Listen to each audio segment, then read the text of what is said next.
Alright, welcome. Welcome to another episode of dumb shit people do that the rest of us have to tolerate. Alright, what I will do for anyone that has seen the last video I did about Robbo T and a current affair. Unfortunately, a few days after, actually no, I'll start within a day after I uploaded that video, exposing the stupidity of the current affair, but also the scamming tactics of Robbo T. Now, within 24 hours, for some reason that I'm still not aware of, I got a subscription from Robbo T, and I checked out his channel, and he's only got a few videos, and that's fine. You don't need to be some superstar on YouTube, and I don't even want to be one. So I just want to inform people of fuckwits who do fuckwit things.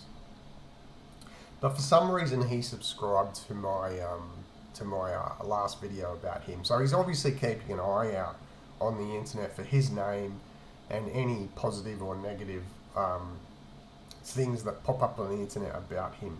It was pretty quick. Rob. Good on you. Now, soon after that, I also received a comment on that video that I couldn't find.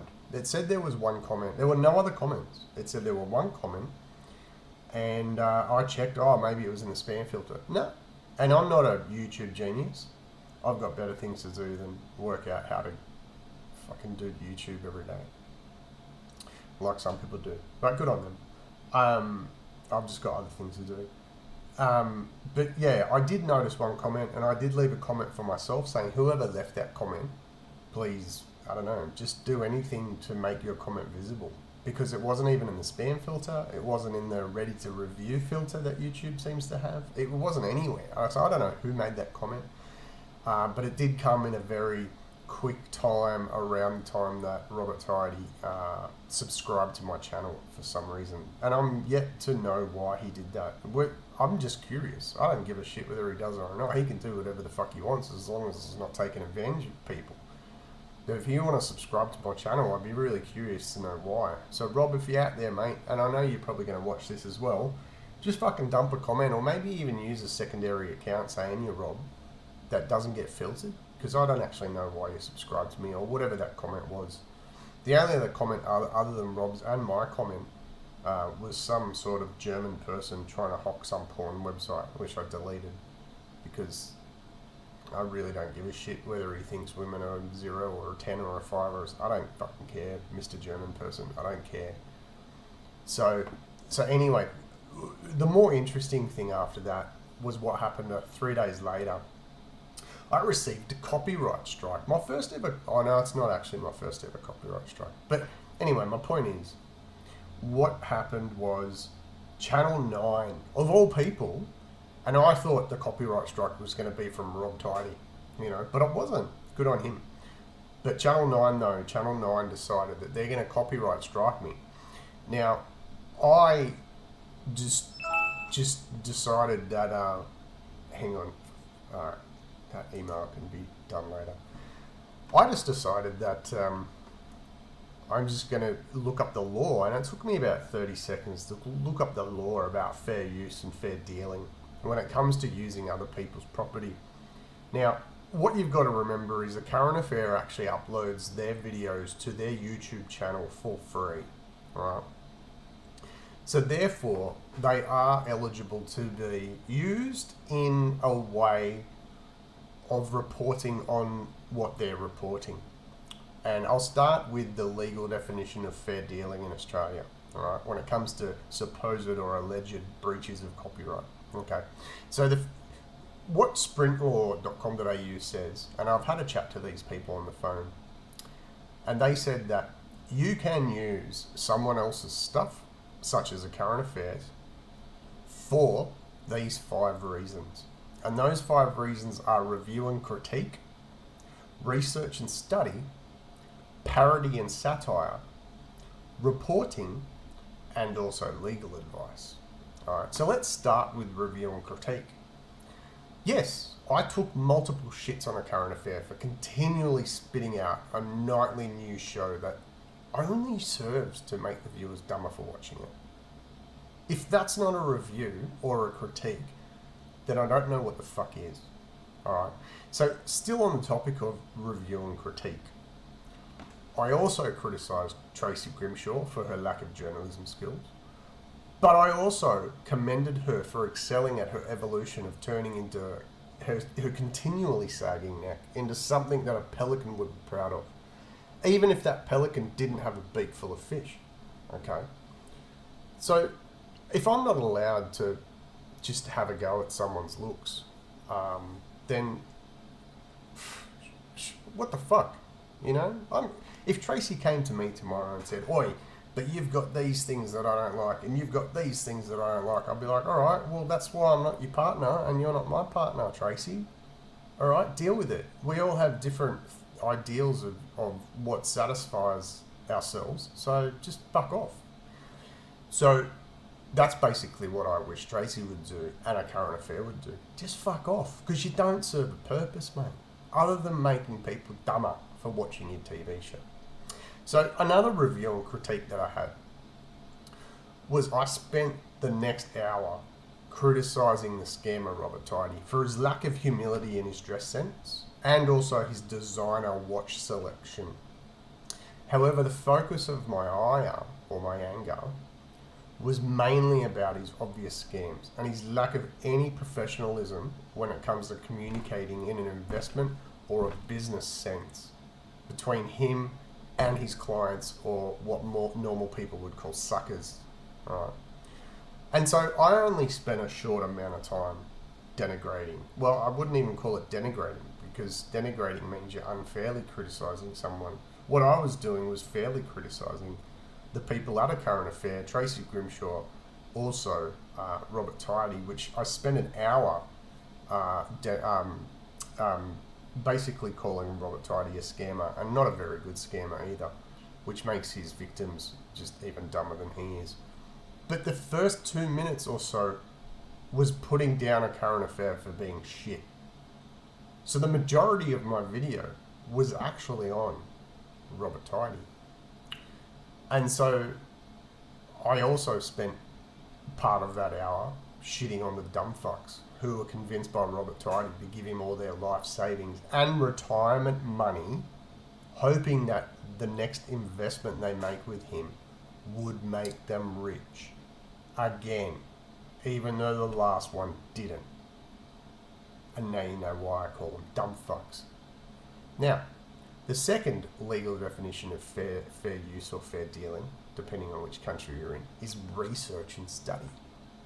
And multiple times I inform viewers of what to avoid when it comes to the red flags in the scamming industry. In fact, that was a running theme throughout the whole video, with multiple examples of what to look out for when dealing with charlatans. And now that I've used that word charlatan for the first time in years, I just realised it could also apply to a current affairs alleged journalism. But another part of the research and study aspect is that I also advised viewers that gambling is a mug's game and that you should only play with money that you're ready to lose. And if you win, then that's fine, that's fine. But there's an old saying that the house always wins in the end. And it's not a popular saying because it's untrue. It's because that's just how gambling works. And so the third point in the legal aspect of using copyright or supposed copyrighted material is parody and satire, which I find essentially, I find very hilarious because, let's be honest, it's a current affair. It's a parody of a serious news media program. And if the people that work on a current affair don't realise that yet and aren't already looking for better media jobs, then I feel sorry for them, I feel sorry for their families, and I seriously hope that none of those kids who rely on them for life advice. It's as simple as that. If a kid came up to me in school and said, hey, my dad's a reporter on the current affairs show, I'd be like, mate, that's not the flex you think it is. I'm actually going to advise you not to mention that to anyone else. I'm going to keep it a secret just just so I save you the embarrassment, please don't tell anyone that your father works on a current affair as a reporter, especially one that appears on camera and interviews people. But yeah, well, I mean, now we've gotten around to the fourth point, the fourth legal point of reporting.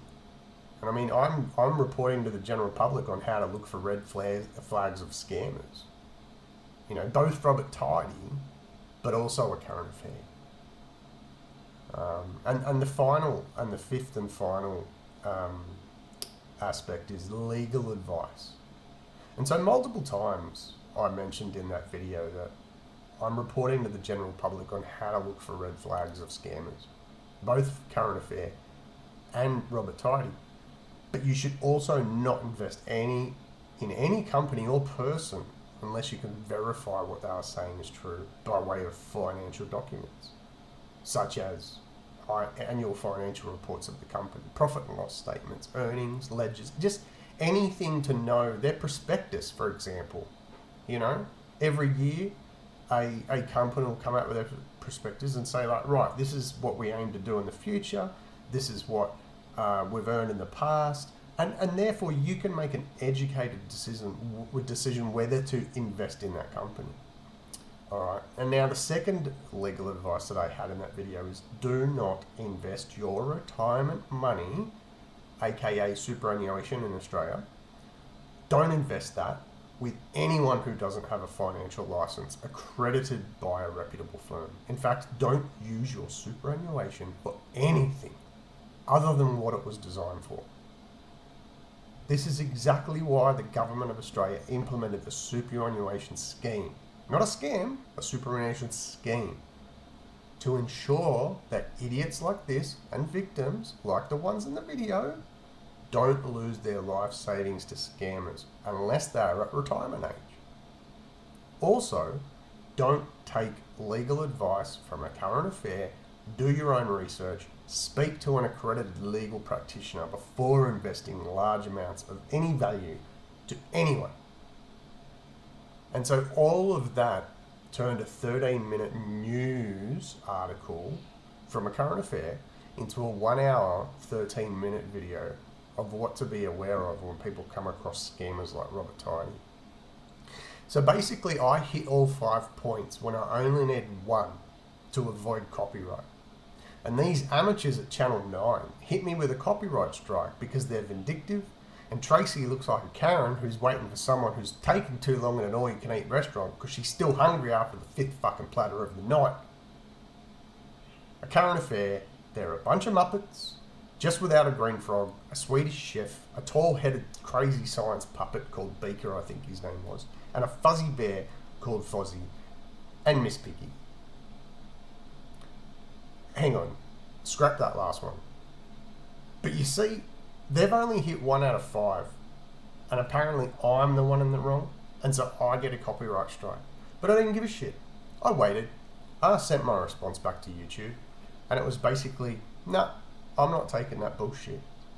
And you know, what happened was, because I'm not too well versed in this YouTube thing, but I did notice that a current affair actually copyrighted striked me, not for the entire video, not for me having a go at Tracy Grimshaw and their reporters' lack of skills of any kind. What they reported me for was this. Watch this shit. So this is the video up here. You can see video copyright details. Now the reason why it says the channel's not affected and the visibility is public is because after a few days I just fucking re-uploaded it anyway. And so therefore, they haven't taken it down yet. And I don't know why, and I don't care why.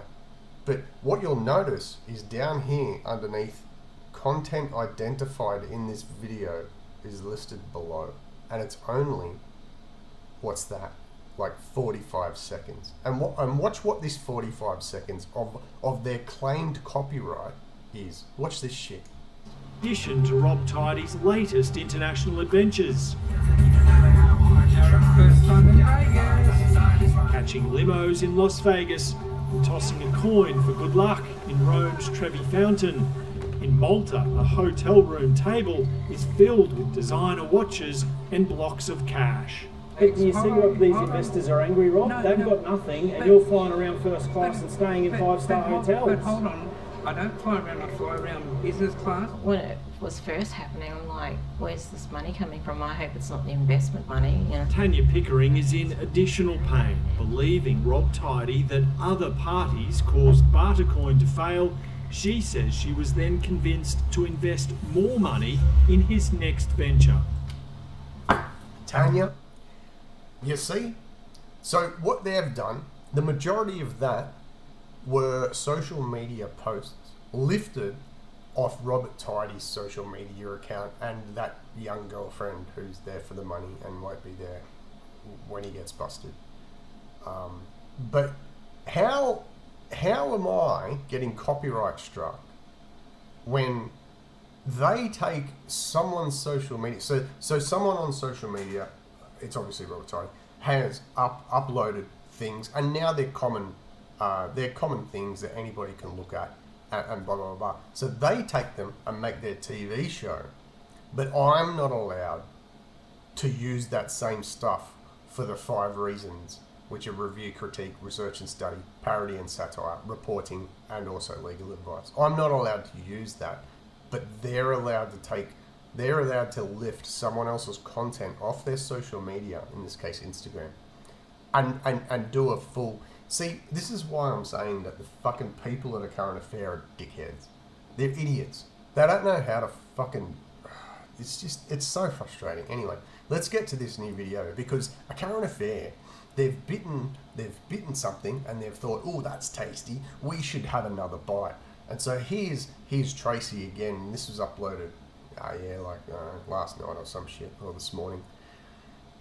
And she's got a nice blue... She's got a blue suit on with a blue shirt. It's, you know, good on you. She's also doing the old 80s. She's still rocking the old 80s. What do you call it? Shoulder pads. Yeah, good on you, Trace. They do say that older people, they get stuck in their favourite fashion era, and it seems like Tracy's favourite fashion era that she's going to wear forever is the 80s and shoulder pads. Let's hear what she has to say. I haven't seen this yet. But, oh, god damn, I know it's going to be good. Good for a fucking giggle, that's for damn sure. What's Mr. Tidy hiding? He's been bankrupt multiple times, but he lives like a billionaire. There's a long list of investors wanting to know where their money's gone, but all they get from him is excuses. From gambling sprees to a banged-up Lamborghini, tonight, Robert Tidy's history laid bare. Whoa. When you live life in the fast lane, Dude. Judging by the dirt and the grass that's embedded into the tyres and the wheels and the front fender, you've gone too fast around the corner, mate. And what you've done is kill innocent grass, innocent dirt that was never going to hurt anybody. And you've just wiped the dirt family out. And their cousins, the grass family. That's incredible. What's in the background here? Okay, so we've got a silver Toyota RAV4. That must be his girlfriend's car. Because if it's his, I'm starting to question his sexuality. Anyway, we've got a Jeep, what looks like a Jeep, a pretty standard Jeep. We've got a Holden Ute here in dark green. Questionable colour. Maybe he wants to blend in with the army boys or something. I don't know. And the other two are pretty nondescript. But we've got this one Lamborghini here that he's just managed to fuck up. Good on you, bro. I like the matte black though. It's a nice colour. It sort of looks like carbon fibre, but it's not. But yeah, it's a nice colour. Just don't drive it off a fucking road into dirt and grass, you clown. Sometimes you come unstuck. You're living a life of luxury. When are you going to get these investors their money back? As the trail of losses now tops $18 million. In a heartbeat, we lost our money. From In a heartbeat. You lost your money in a heartbeat. Look, I know what you're getting at, but mate, you should have seen this coming from a mile away, and you probably had suspicions. But now there's this thing that's happened, And you're like, oh, fuck, I lost all my money. It's like, yeah, did you even do, as I said in the previous video, your due diligence? No, you fucking didn't. People wishing they'd never... Oh God, he's got those fucking shoes on again, the pointy shoes. You know what's worse? Now I can see the soles, and they don't seem to have any formation of grip at all. It's like, what are these shoes designed for other than just being a dickhead walking around with spiky shoes? I mean, I've seen basketball treads, I've seen fucking running treads, I've seen all that, and that doesn't have any tread at all. It's just fucking flat foam, or whatever, the rubber, you know? It's like, what are these, basketball shoes? Oh, no. Are they running shoes? No. Are they walking shoes? No. So what are they? They're just shoes with like flat rubber at the bottom. Hopefully you stay up and you don't fall over. He's also rocking the dual phone on there on the table. Look at that. He's stacking phones, man. He must be a busy dude. He doesn't want to miss a call. That's why he's got 2 phones ready to go at any moment in time. But one last thing before I unpause it is Current Affairs done the great thing of just reusing old fucking footage to try and prop up this new story. Let's see if we can estimate by the end of this video how much of this is new footage and how much is old, because I'm going to guarantee it's probably more than 50% old. That's just how a Current Affair and shows like this roll, man. That's just how they roll. The Met, Robert Colin Tidy. Our whole world came crashing down.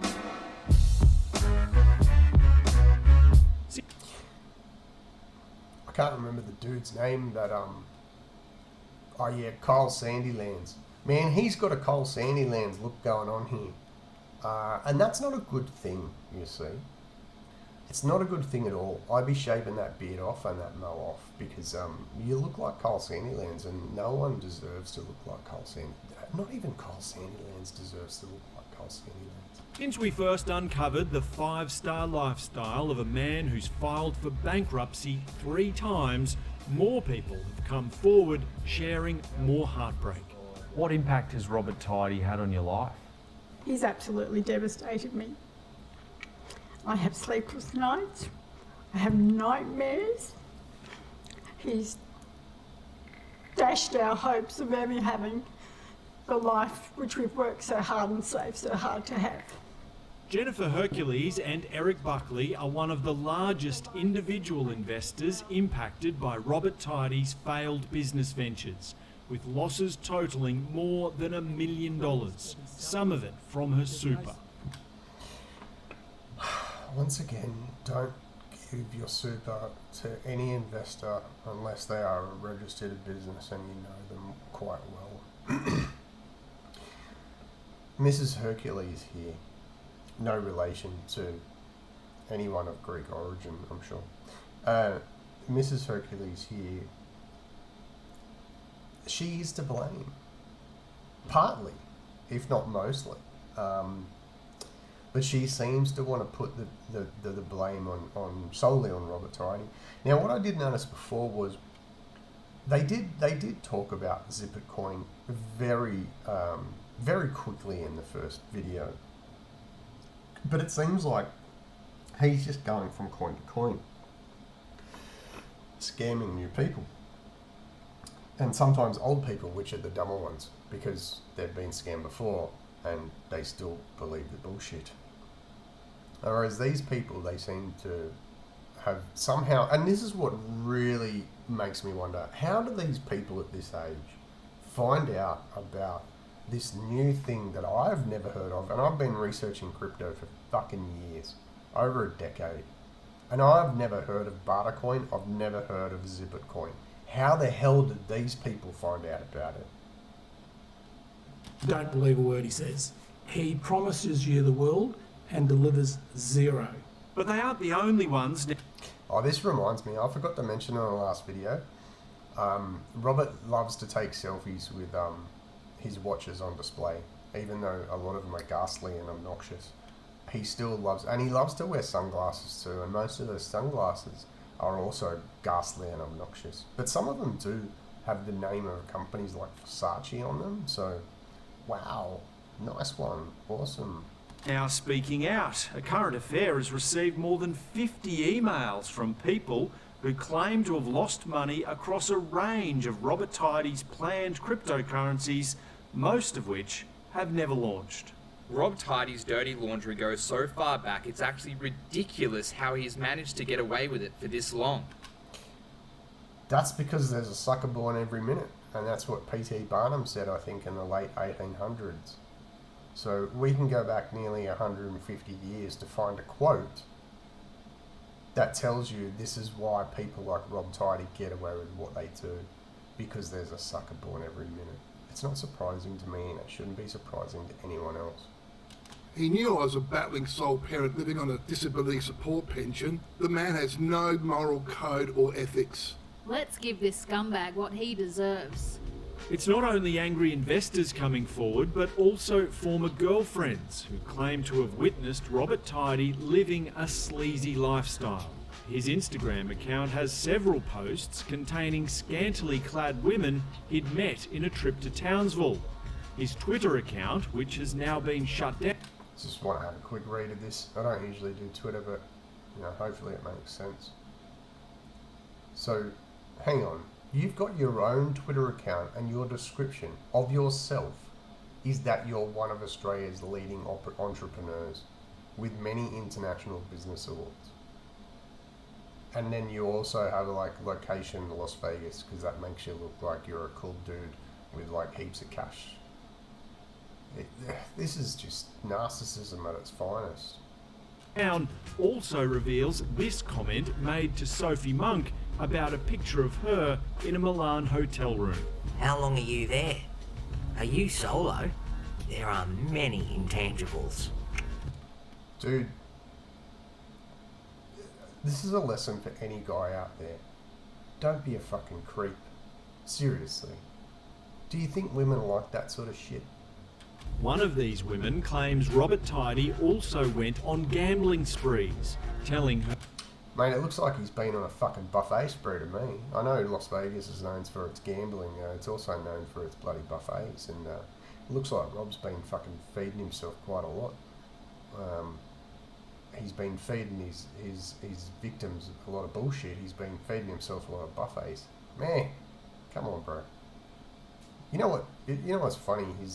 His right hand, not the one with the watch on it, his right hand looks like it has handcuffs around it, which is quite amusing to me. He'd lost up to $250,000 in a single day. Gates crash and they're racing in the Melbourne Cup. As the son of well-known Sydney bookmaker Colin Tidy, Robert has often claimed to be an expert in picking winners, like the Melbourne Cup 2 years ago with Twilight Payment. Twilight Payment, what a ride, what a win! The then bankrupt Robbo Tidy posted his winning bets publicly to his Instagram account, claiming the bets were for his punters club. And 434 from 30 grand, and I've got a lot of other bets still going, the quaddie, all up. Robbo Tidy shouldn't be punting in this country at all. He'd been disqualified from betting with any Australian wagering operator since 1997. Racing New South Wales advised the ban is still current and was due to defaulting on bets. There's the big one, the multi. The Current Affair has since obtained videos and pictures distributed by Robbo Tidy among his investor group showing 179 bets worth $168,000 in a single day. And last year's Melbourne Cup was a wipeout, with Tidy loading up again on Twilight Payment, which missed a place. And it's very elegant. A former staffer of Robbo Tidy's, whose identity we agreed to conceal, says they witnessed him gambling at Townsville Casino whilst bankrupt. Playing pokies, so we're probably talking 5 to 10 grand at casinos on the pokies. Alright, so the reason why he wants so much money from everyone is because he's got a gambling addiction. I mean, I'm not going to try and fucking evaluate his mindset, but when you live with one of the most famous racetrack bookies as a father, you're probably going to grow up either working for or working, in the gambling industry, if not being a victim of the gambling industry. And this guy likes to play fucking pokies, which they have a very low success rate. So I mean, that's just even stupider than trying your hand at poker or blackjack, where you can at least learn to count cards, you know, and make the odds in your favour. But this guy plays pokies because he's a fucking dumb cunt. And that was in the time that he was bankrupt? Yes. Rob, in my opinion, was a total compulsive gambler.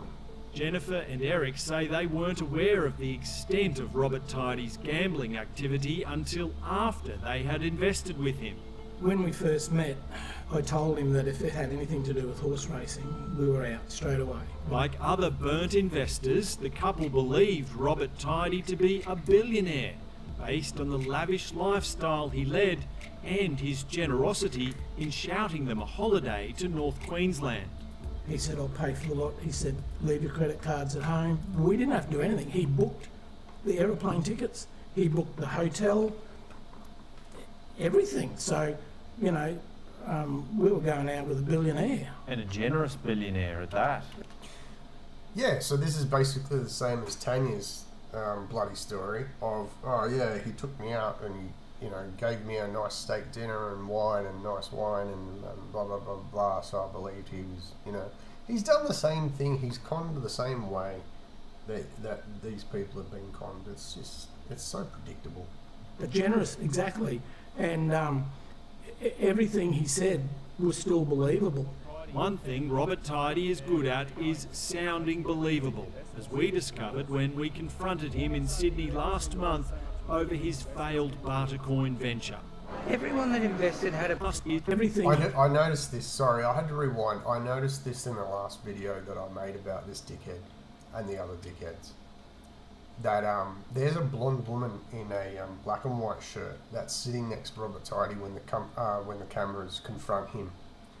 And she gets the hell out of there real quick. You watch this. He said she's sitting to the right of the screen. Was still believable. One thing Robert Tidy is good at is sounding believable, as we discovered when we confronted him. Gone. I don't know if she stood by the sidelines and just watched, but she didn't want to have a bar of that. And she obviously didn't sign the release form because they blurred out a face too. So I'd be interested to know who that woman is and what she was doing sitting next to him, probably listening to his bullshit. Him in Sydney last month over his failed barter coin venture. Everyone that invested had a piece of paper. I didn't talk to these people. I didn't sell them. It wasn't me calling them up, saying, hey, listen, buy this. But when you probe a little deeper, things start to change. But you're not looking at the positives, the successful businesses that I've been involved with. And just list me those again. City Index, I set that up in Australia. What year was that? 97. Robert Tidy's LinkedIn account has recently been changed to the name of W. Singleton. Previously, it had listed... Yeah.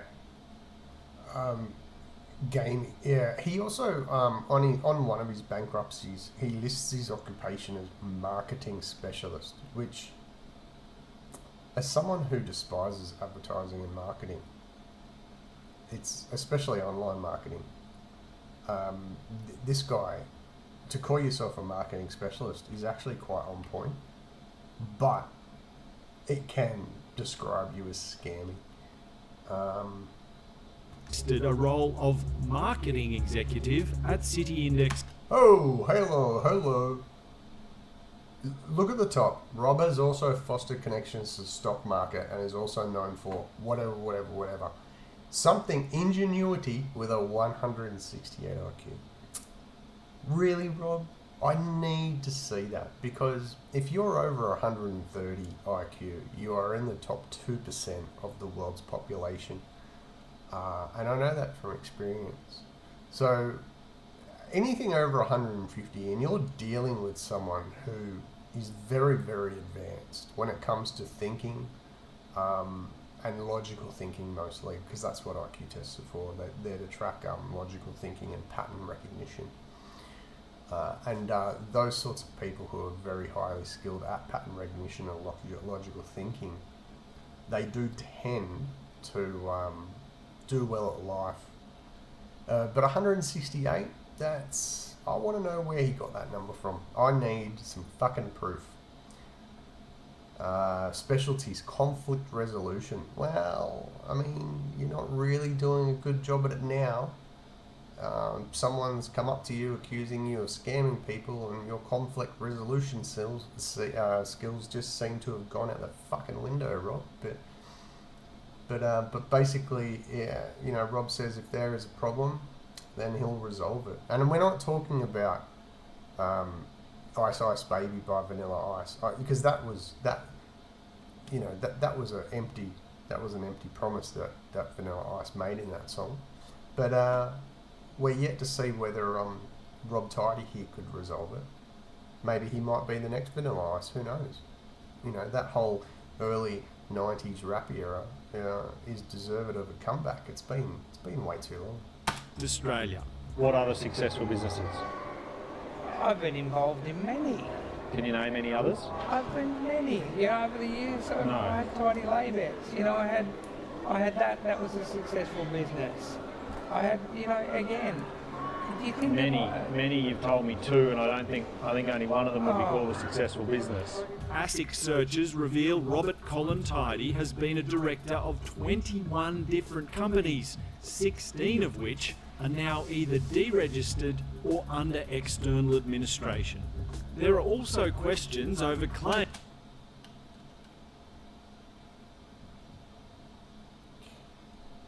Philanthropic antiquities. Yeah, right, okay. Yeah. The only philanthropic activities you're doing is funding your own lifestyle. Yeah, right.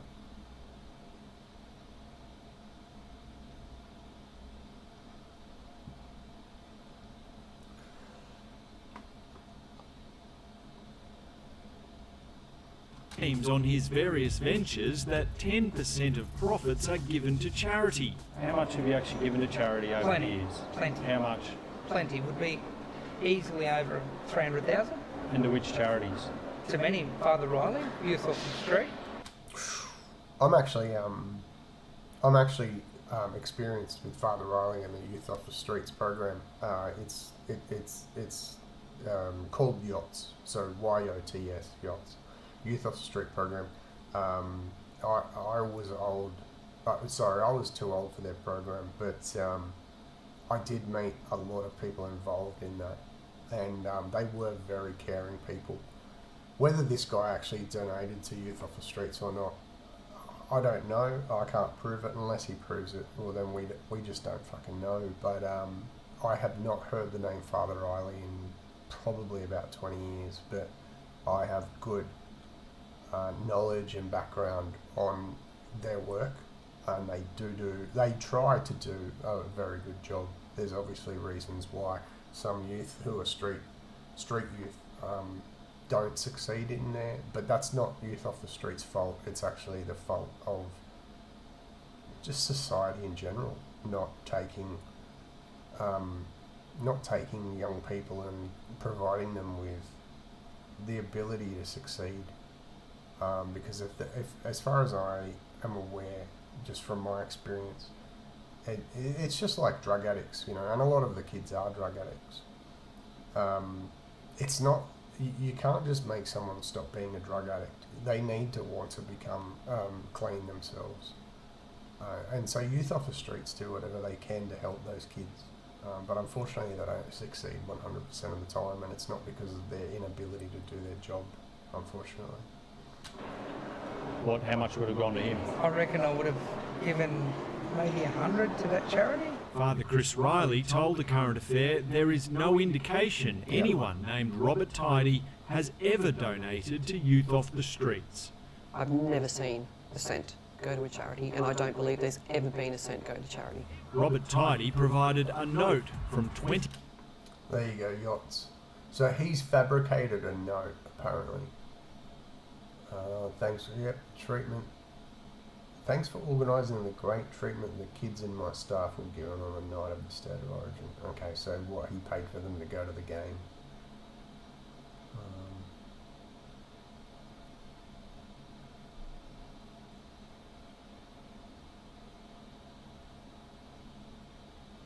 Yeah, so Father Riley is allegedly saying that they didn't see any television reporting of the event. So what I get out of that is Rob's not just doing things because he cares. He wants people to take notice of him. He wants people to, oh, did you see us on the news? You know, it's like, dude, if you're going to be philanthropic,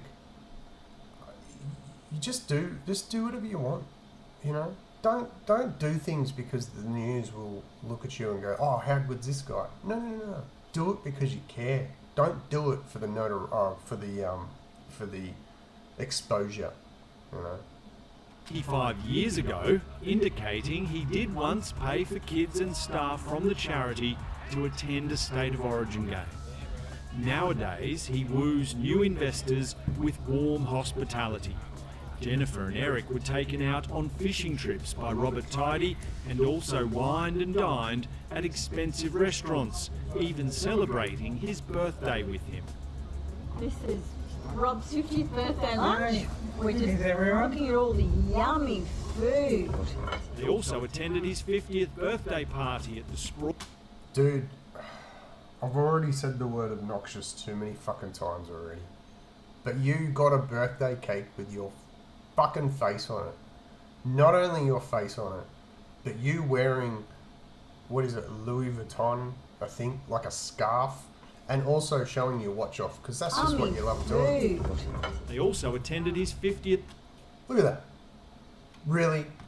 You've got to and if you've got so many friends and family who care for you, why the fuck are you spending your 50th birthday with some potentially new investors? You know, like, there's red flags, man, red flags. You can tell these fucking investors aren't bulls, because bulls would have charged at this bullshit, hoping to stab them in the face with their horns, because that's what people like Robbo T deserve.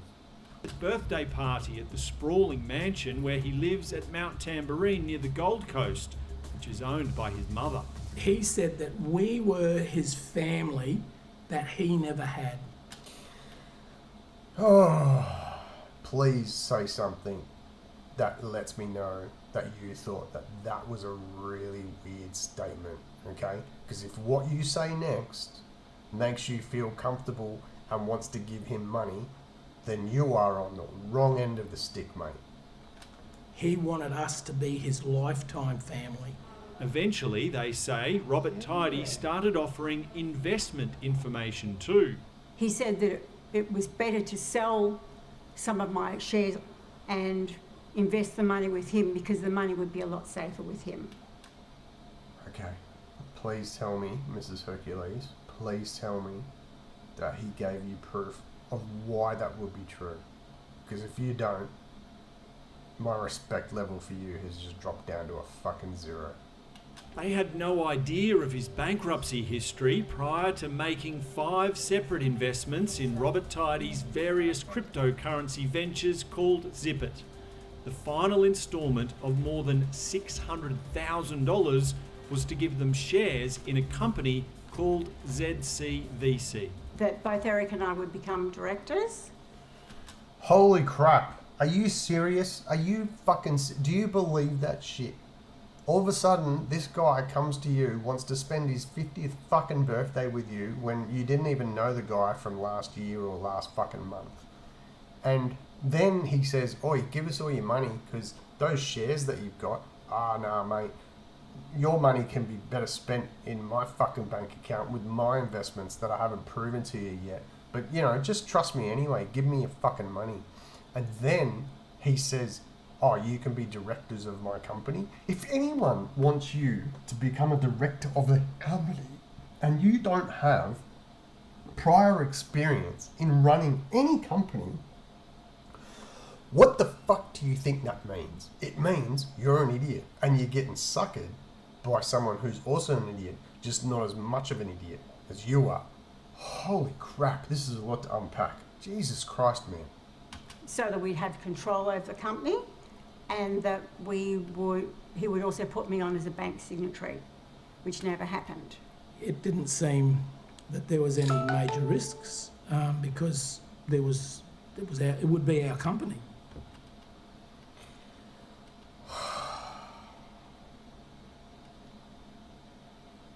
You people are the definition of suckers. You are what P.T. Barnum was talking about all those many years ago. I'm gonna... Just give me all your money and I'll make you the leader of a company and therefore you'll be secure and you'll earn heaps because you'll be the leader of a company. Oh, okay. Yeah, that sounds like a great idea. Here's all my money. Oh my fucking God. But within months of handing over the last instalment, Robert Tidy emailed with some shocking news. Hi, Jen. I'm really embarrassed at how this has all turned out. Right, so he's starting with the sympathy aspect and he's probably going to move on to that. It's not my fault, but, you know, I really hope you understand that, you know, we can recover from this and, I've got another way that we can make money because, yeah, that's probably what he's going to do. Going on to explain she would need to write off 400 grand before partly blaming the Punters Club. Look, there's the blame game again. Fuck, who would have seen that coming? Holy shit. Man, that just came out of nowhere, didn't it? Fuck, and here I was thinking that he was going to blame someone when really what he's doing is just blaming someone. Fuck. Melbourne Cup disaster and his investment strategy. Oh, I know. You were aware this was going to be highly aggressive. He told me it was minimal. Minimal risk. Minimal risk. What would you have done if you'd known these investments were highly aggressive? I would never have invested. Not even $1. Yeah, I doubt that. I reckon you would have. Because you see the shine. You're like those birds that they see a shiny thing in the distance and they're like, oh, that looks pretty. I want to go get that and take it for myself and take it back to my nest. That's what you seem like, Mrs. Hercules. And your husband doesn't sound any smarter by the fucking sounds of it either. That's what you are. You're fucking birds that just go after shiny shit, thinking that it's valuable of some kind. It's just, oh my God. A Current Affair has obtained further documents tallying up the full extent of Robert Tidy's abysmal financial history. 5.1 million in unpaid debts to 28 creditors in his 2007 bankruptcy. 7.9 million owing in his latest bankruptcy, including almost $1 million to the Australian Tax Office, as well as 3.2 million worth of investors' money in Bartercoin that is now worthless, and another 2.2 million in Zippet coins that have so far failed to launch. All up an $18 million trail of financial misery. And that doesn't include the $365,000 Lamborghini written off after Robert Tidy crashed it on the Pacific Highway. I feel very sorry for not only me, but all the other people. Because I know there's always people in a worse position than us. And they must be hurting just as badly as I am, or even worse. Robert Tidy answered a series of questions via email, claiming he did not say there was no risk in relation to Jennifer Hercules. Alright, so just having a quick scan of this email, or email questions that A Current Affair, I assume, I've sent to him. He says there's no comment. He had a car accident. I don't drink or take drugs. Yeah, that's fine. But I don't know why you capitalise the D in drink. This is just another unprofessional communication that Robert Tidy has. I mean, surely when he was writing this, there would have been a red squiggly line and normal people look at that and go, oh, did I spell something wrong? Or did I capitalise a letter that I shouldn't have capitalised? Oh, yes, I did. Oh, please, Google or Microsoft Word, please change that for me to something that doesn't make me look like a fucking dumbass.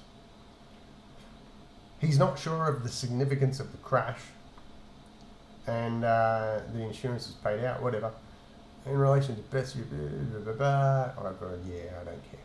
No, people can read that if they want to.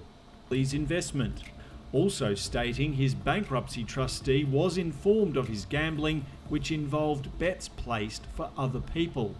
He admitted to gambling at Townsville Casino while bankrupt, which he claims his trustee approved. In his mind, Robert Tidy believes he's a financial genius. I will say that this is probably the most intelligent thing I've heard any A Current Affair person say in quite a long time. in his mind, he thinks he's a financial genius. And yeah, I agree. But I just don't agree with the rest of their current affairs way of doing things, because they're just scum. But you got to understand, I charge $5,000 an hour. You?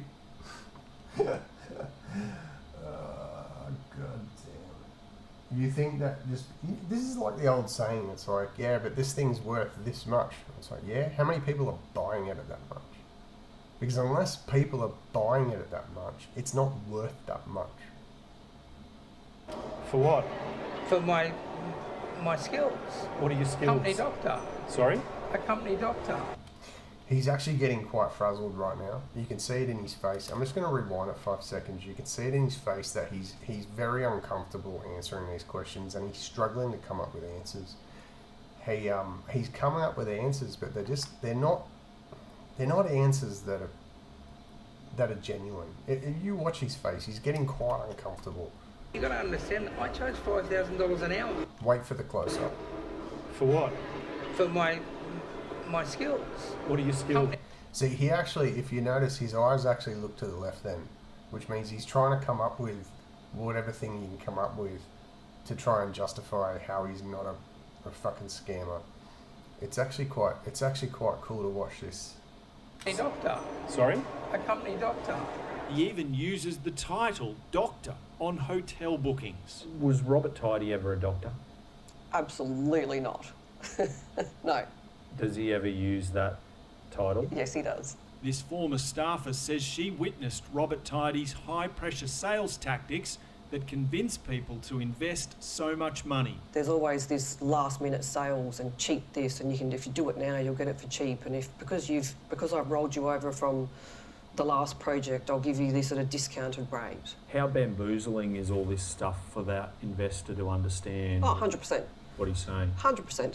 He's probably the most persuasive and convincing person I've ever met. Yeah, you've ever met. See, the thing is though, not everyone's like you, Mrs. Hercules. You are easily convinced. Most people would hear his bullshit and just go, fuck off, dickhead.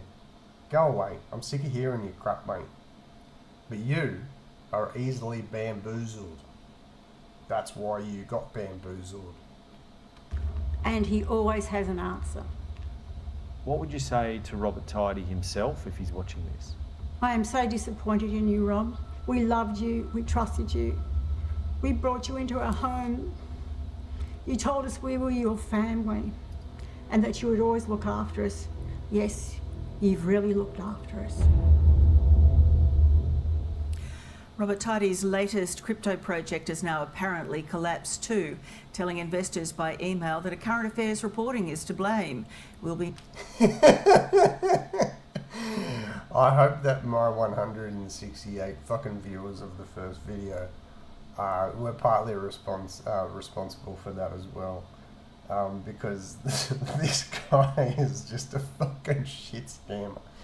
There's scammers, there's good scammers, and there's fucking shit scammers, and this is just... monitoring the fallout of that one.